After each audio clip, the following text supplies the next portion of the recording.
Logistic regression is very useful in modeling and predicting discrete outcomes. So those binary outcomes, win or lose, in or out, can be modeled by a logistic regression. However, because logistic regression is a nonlinear regression, the typical linear regression methodology it does not really apply here. That does not, however, mean we cannot run logistic regression in Excel.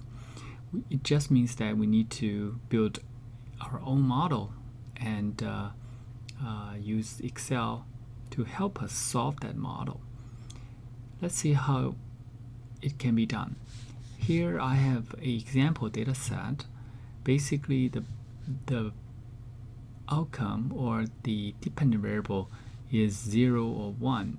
In particular, in this context, is customer reservation of a particular product called X Ride, and the company wants to use two variables to predict whether customer will choose this X Ride or not. The two variables are length of rental and whether the reservation comes from the internet or not. Now, to build this model up, we first add a constant because in the model we should always allow a constant terms.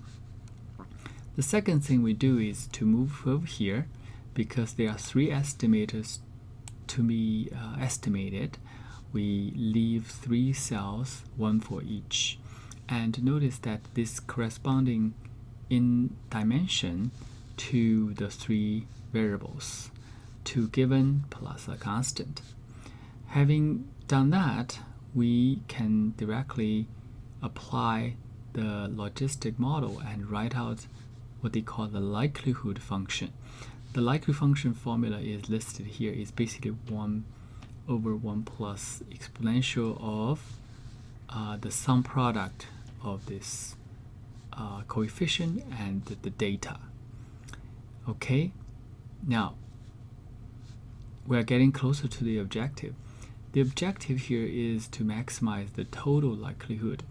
What is the total likelihood? Well, for those outcomes that are 0, we want it to be the 1 minus of likelihood here in F. For those outcomes that are 1, meaning it is chosen, we want to use this formula per se. Now, if you combine these two and take a log, you get this relatively simple formula, which is just saying this outcome multiplied by either the log of the likelihood being 1 or 1 minus that. And then the sum of this is called total likelihood function, which we will maximize. So with this model set up, we go to Tools, Solver, and we will let Solver tell us we want to set this objective in I6, the total log likelihood, to be maximized by changing the 3 cells. Now, one particular thing to remember is uncheck this, make unconstrained variable non-negative, because we do not want to constrain whether they are positive or negative or not. We'll let the program run. Now, solving method, we should put in nonlinear, because this now is a nonlinear type of optimization. Now click solve. Typically there's a slight delay as Excel set up the model and give the results.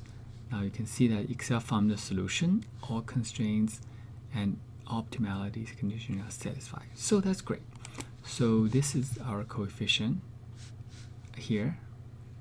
And notice that the length of rental and internet both are positive, means that they both contribute positively to the probability this product would be chosen.